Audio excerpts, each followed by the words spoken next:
Pongámonos en contexto. Un grupo de extremistas islámicos acaba de atacar los Estados Unidos creando caos y pavor por todos lados. Este caos abre las puertas para que un grupo puritano tome las riendas políticas de los Estados Unidos, que pasa ahora a llamarse la República de Gilead. Al inicio nada parece haber cambiado, todo sigue más o menos igual, solo que con más militarización y más vigilancia. Pero poco a poco las mujeres van perdiendo sus trabajos, van perdiendo la oportunidad de utilizar dinero, de comprar cosas, las fronteras se cierran, nadie puede salir, toca una modificación completa y vasta de las dinámicas sociales del país. Ahora todas las mujeres se ven reducidas a prácticamente nada más que úteros con piernas, no tienen derechos, no tienen libertades, no pueden siquiera hablar ni opinar de absolutamente nada. Todo está bajo una dictadura puritana en donde los hombres son los que controlan absolutamente todo. Ese es básicamente el contexto en el que se desarrolla el cuento de la criada de Margaret Atwood. En esta novela distópica ella nos muestra más o menos la vida de Defred. Ella nos muestra la vida de Defred en este contexto completamente horrible y cómo básicamente va sobreviviendo y todo esto. Pero nada, yo soy Jack y esto es Project Dragonfly.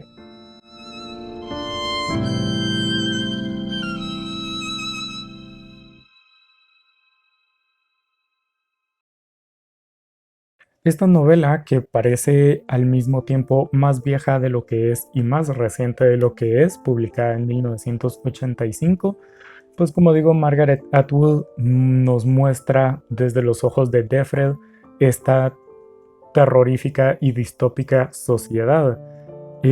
Obviamente es una crítica muy fuerte al puritanismo y todo este tipo de cuestiones, al machismo también. Es una novela muy feminista, que sí es cierto que aunque la forma en la que está escrita deja bastante que desear, o sea, a mi parecer es un poco un caos la forma en la que está escrita.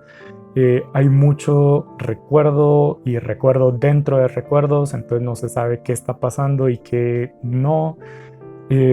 También es un poco caos en la forma en la que da indicaciones de la temporalidad, entonces a mi parecer, o al menos yo personalmente, me perdía mucho o encontraba incoherencias entre lo que fue y lo que es, cuándo pasó cada una de estas cosas. Pero a pesar de todos estos errores en la forma en la que está escrita, el contenido que tiene, lo que cuenta, es una cosa realmente brillante. En ella, Margaret Atwood nos muestra que no solo tenía una idea brillante, sino que encima de todo maneja los temas de los que va a hablar. O sea, sabe lo que quiere decir y cómo lo va a decir, haciendo que sea una obra magnífica que se tiene que leer a pesar de esos problemas. Es una cosa tremenda que vale la pena sí o sí leerla. Los temas que trata, pues como dije, evidentemente es una novela muy profundamente feminista. También se puede hablar de la otredad, se puede hablar de dinámicas de poder, se puede hablar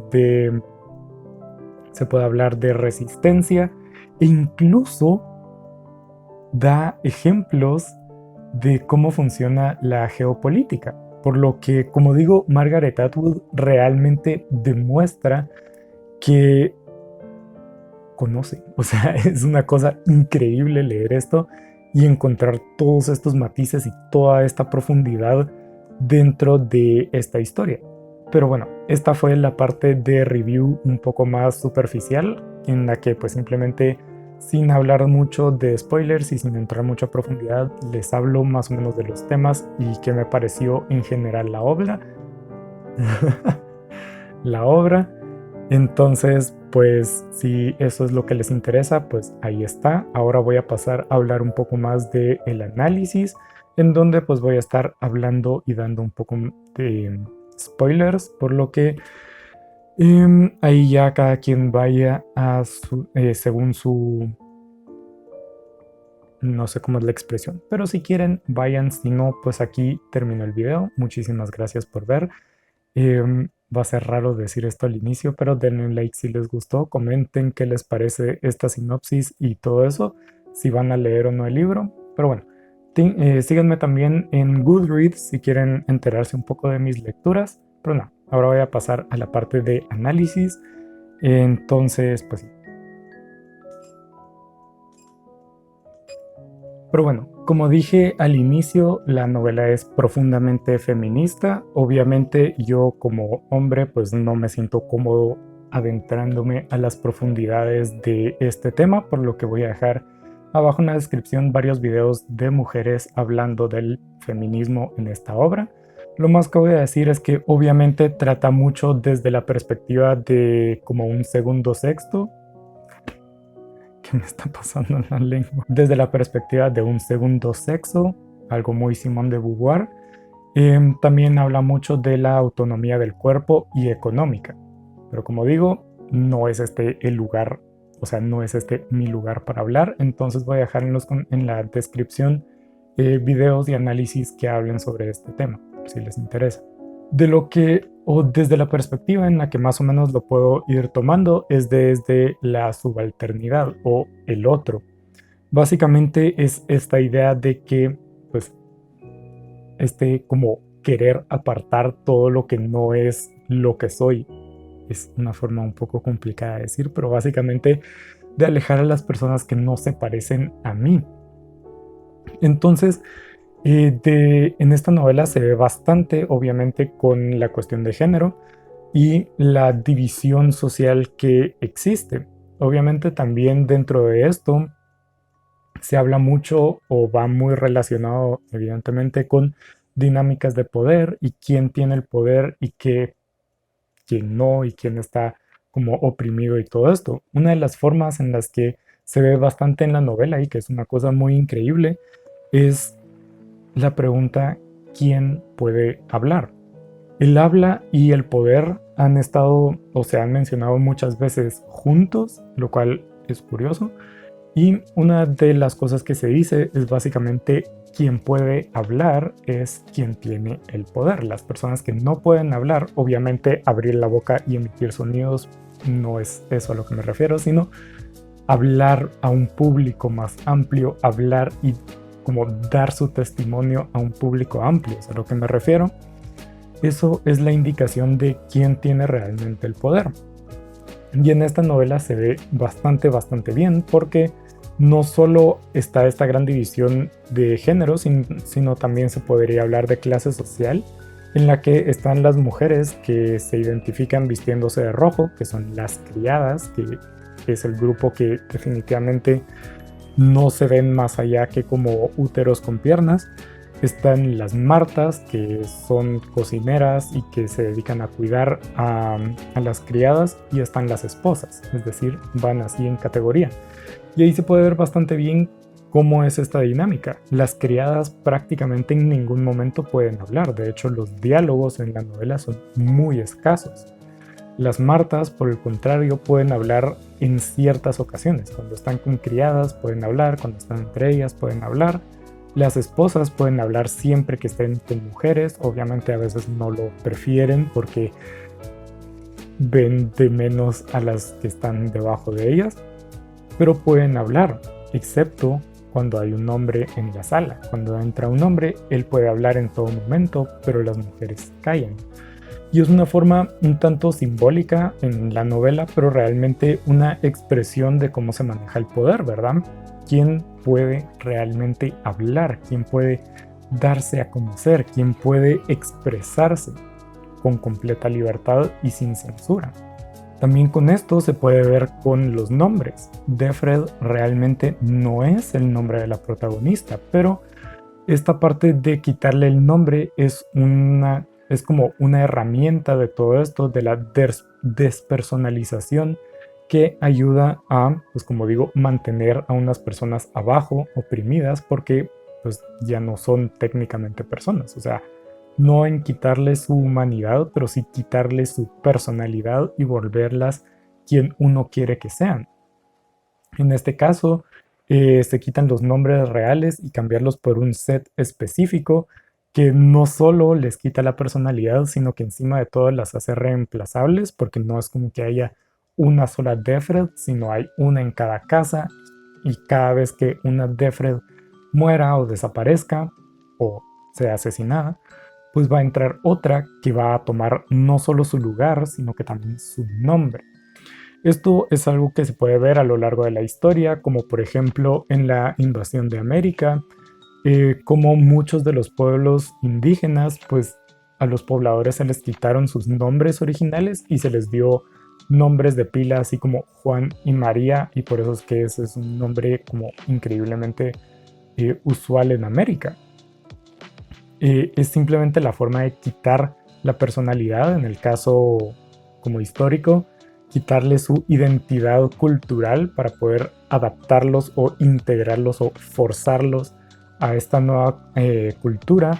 En este caso, simplemente quitarles su individualidad para decirles que ellas como personas no existen, sino que simplemente existen para ese sistema y esa sociedad, ese como cúmulo, solo sirven como una máquina, como una herramienta, no como personas. Otra tema que trata muy bellamente o muy interesantemente Margaret Atwood en la novela es el tema de la resistencia. Obviamente cuando hay opresión va a haber resistencia, es algo que van de la mano, no puede existir el uno sin el otro. Entonces aquí se ve como de diferentes formas, porque obviamente cuando hay un sistema que oprime tanto de tantos lados, o sea, es algo prácticamente hermético, la posibilidad de resistencia es muy pequeña, y es algo que se ve bastante en las distopías clásicas como 1984 o Un Mundo Feliz, en la que los sistemas son herméticos y realmente con la posibilidad de resistencia es muy poco. Pero aquí Atwood nos muestra también no solo la resistencia en forma de revolución o algo grande, gigantesco como lo hacen estas otras distopías, sino que también de formas más sutiles, algo más realistas, se podría decir, que son pequeñas muestras de resistencia, pequeños actos que se van haciendo simplemente no con la intención de derrocar un sistema, pero sí con la función de asegurar a la persona de que no todo está perdido. Esto se muestra en el caso de Defred, como busca robar como una cerilla, una flor, cosas así, pequeñitas que realmente no van a... O sea, obviamente la cerilla sí la ve como un objeto para hacer daño, pero hay otras que no, que simplemente las quiere robar por el simple hecho de tener algo que no debería tener. Y esos ejemplos de resistencia son algo más reales y que al final de cuentas son una seguridad de decir todavía puedo, todavía soy individuo, todavía puedo retar, todavía tengo fuerzas, no todo está perdido, todavía hay algo. Entonces, no sé, es una forma muy bonita. Este tipo también de resistencias que parecen banales se ve también con el comandante, por raro que parezca, porque obviamente hay que tener en cuenta que el machismo no solo afecta a las mujeres, obviamente sí como lo más, o sea, no es proporcional como afecta a hombres y mujeres, pero sí afecta a todo el mundo. Obviamente más a un grupo, el otro no tanto, pero afecta. Que se ve como en la novela el comandante cuando llama por primera vez a Defred a su habitación, pues lo único que busca es jugar Scrabble y un beso. Nada subversivo, nada extraño, ningún fetiche sexual ni nada por el estilo. Es simplemente Scrabble y un beso. Porque él mismo está sufriendo también de todo esto y su forma de resistencia es básicamente tener una oportunidad de ser persona y vivir, porque al final de cuentas todo se degenera para todo el mundo. No digo, obviamente muchísimo más y desproporcionadamente más a las mujeres, que es por lo que también se ven Otras muestras de resistencia un poco más fuertes, como tratar de escaparse, el suicidio, que es una cosa, obviamente es un tema complicado, pero muchas veces se puede ver como la resistencia o el punto de resistencia más fuerte, porque es decir, esto está tan mal que prefiero no vivir a vivir en esto. Y es también decir, prefiero morir, prefiero perder mi vida que dártela a ti. Entonces es un acto de resistencia que hacen varias de las mujeres en la novela, en las casas, para mostrar, para poder escapar, pero al mismo tiempo para como un acto de resistencia, no únicamente un acto de derrota, sino como resistencia realmente. También se ve ya en escalas más grandes como no sé si hermandad se podría decir, el grupo de solidaridad de Mayday, algo ya más grande, más estructural, para poder salvar a estas mujeres, poder sacarlas del país, poder salvarlas de todas estas formas. Pero a mí personalmente lo que más me gustó fueron estos detalles pequeñitos que principalmente se muestra con Defred, de poder robar una cosita pequeñita, de untarse mantequilla en vez de crema humectante, de dar un paseo más largo cuando va a comprar las cosas. Son estos pequeños actos de resistencia que al final de cuentas lo que hacen es darle seguridad al personaje de decir, no todo está perdido, todavía hay esperanza. Y es una cosa muy bella que demuestra el libro, pero que también es una cosa muy presente en la sociedad, en las sociedades principalmente que son muy opresivas. Abajo en la descripción, no sé cómo, pero voy a dejar como diferentes lecturas de pues cosas que me parecen interesantes y que se pueden relacionar con este tema, por si quieren entrar a algo un poco más académico o un poco más de profundidad sobre todo esto, que como digo, realmente a mí me parece que vale la pena porque Atwood trabaja todo tan bien que pues sí, vale la pena entrar a profundizar. Y aquí también quiero mencionar lo que habla de geopolítica, que no es un tema para nada central dentro de la historia, se trata en solo muy pequeños momentos, pero incluso en esos pequeños momentos da ejemplos o da como formas de entender estos fenómenos geopolíticos. Otra vez, es que es magnífico. Uno de estos ejemplos es cómo se usa el miedo para justificar atrocidades. En la novela, pues como inicié el video, todo comienza con una invasión o un ataque de un grupo terrorista. Obviamente, nunca se llega a saber si eso de verdad pasó o si solo fue propaganda del gobierno y este grupo puritano para hacerse con el poder. Pero este miedo hace que, pues obviamente, las personas busquen sobrevivir, entonces abre las puertas a justificar un montón de atrocidades como puede ser esta. En la vida real, y por lo que me recordó mucho a todo este tema de geopolítica, es que es básicamente el especial de los Estados Unidos desde el final de la Segunda Guerra Mundial. Podemos ver a Vietnam, que se invadió Vietnam con la excusa de un ataque a las tropas estadounidenses. Entonces ese miedo de haber sido atacados justificó la invasión a un país que realmente no hizo nada. Podemos hablar de Irán, Irak, Afganistán, que se invadieron con la suposición o con la excusa de que de que estaban desarrollando armas de destrucción masiva. Entonces eso ponía en peligro a no todo el mundo, sino al país, como lo hacía con un continente y un océano de por medio, no lo sé, pero con esa excusa se creó el miedo en la población, y no solo en la población como del país, sino en mundial, para poder justificar invadir no solo un país, sino varios países por décadas y robarles sus recursos y destabilizarlos a un nivel bastante increíble.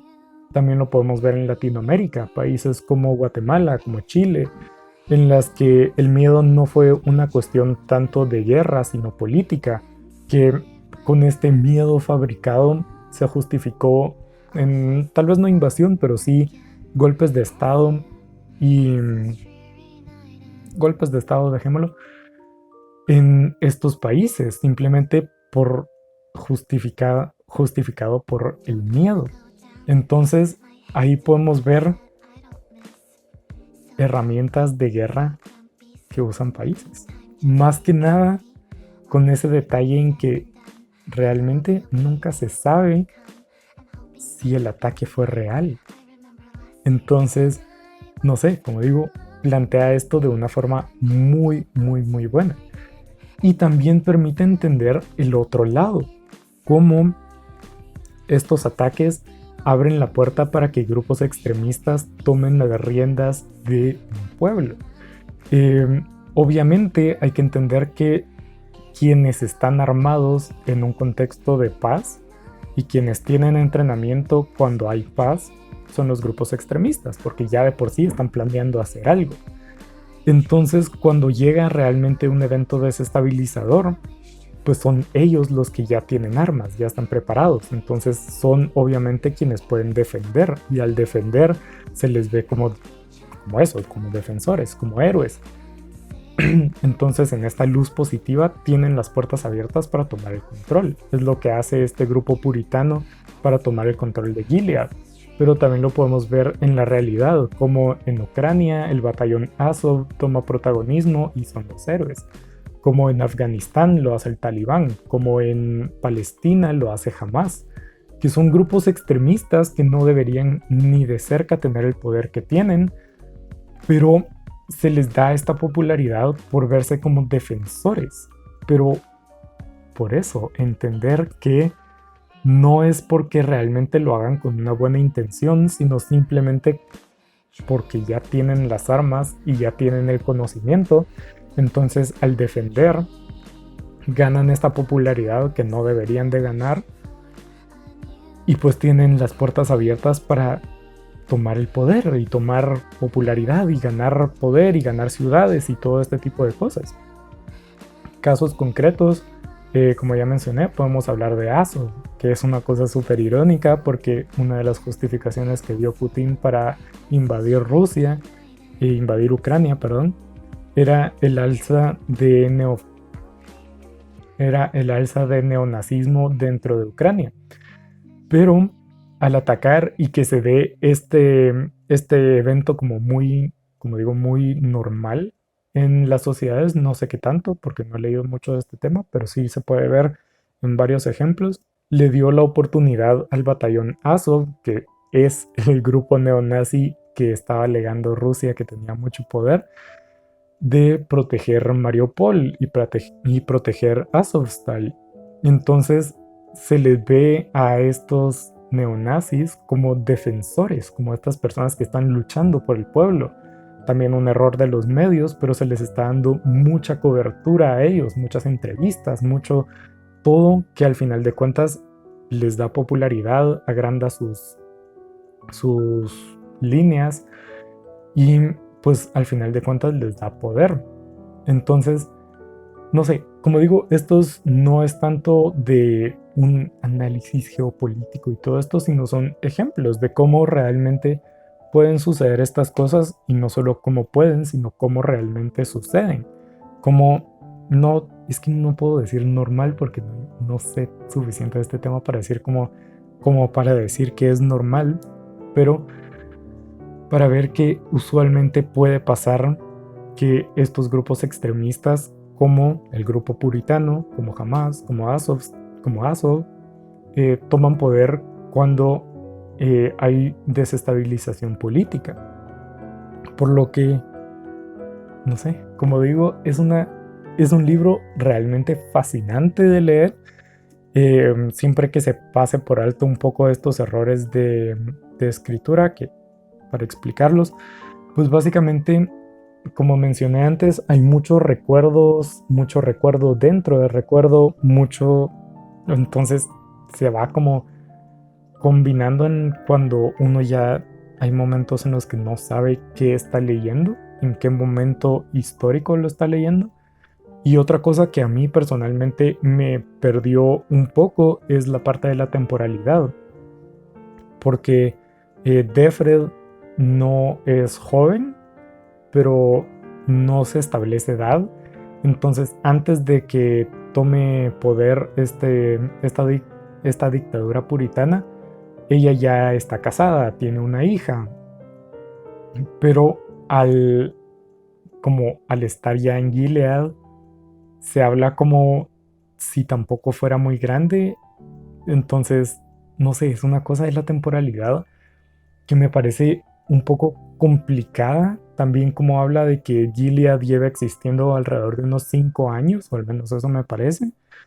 Pero ya hay mujeres que nunca han conocido, qué sé yo, lencería o revistas o libros, que es como, no sé, la temporalidad parece un poco extraña. También da un poco de incoherencias en cuanto al espacio, no o sea, no solo el tiempo, sino también al espacio, porque habla mucho de que las criadas aprovechan la noche para poder hablar, para poder comunicarse, para poder pasarse cosas, pero en otros momentos habla como si Defred tuviera un cuarto para ella sola. Entonces no sé cómo puede hablar con las demás si ella tiene un cuarto para ella sola.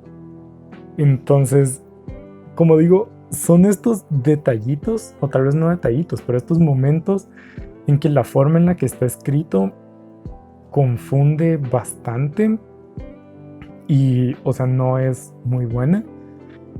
Pero, como digo, todo esto se ve completamente ensombrecido con la calidad que es lo que está hablando Margaret Atwood aquí, no cómo, sino qué. Por lo que con los defectos que tenga, este libro es realmente magnífico, es brutal. Obviamente hay varias críticas que se pueden hacer de ciertos aspectos, pero como digo, es que ella sabe de lo que habla, así de simple. Una mujer brillante dejando en este libro no solo con una premisa brillante, sino también manejando brillantemente todos los temas que trata. Por lo que sí, vayan a leerlo. Otro detallito es que me pareció bastante interesante el paralelismo que hay entre Serena Joy y esta mujer que es como un personaje más o menos interesante en la historia religiosa de los Estados Unidos, que es Amy Semple McPherson, que no sé mucho de ella, pero al menos de lo que sé tiene bastantes paralelismos con Serena Joy, lo cual me pareció muy curioso. Entonces, pues sí, nada, creo que por aquí lo voy a ir dejando. Este libro es maravilloso, por si no les ha quedado claro, vayan a leerlo. Eh, es así de simple, pero nada, esto ha sido todo por hoy. Muchas gracias por ver. Como dije, voy a dejar en los comentarios, descripción, alguna forma de listado de lecturas para, pues, lecturas interesantes que están relacionadas con los temas que hablé. Simplemente porque, pues, sí, vale la pena profundizar en estos temas. Pero sí, nada, síganme en mis redes sociales, Twitter, Instagram, Goodreads, si lo que les interesa son los libros. Denle like al video si les gustó, si les gusta mi contenido, pueden suscribirse al canal. No sé qué más hay. Hasta la siguiente.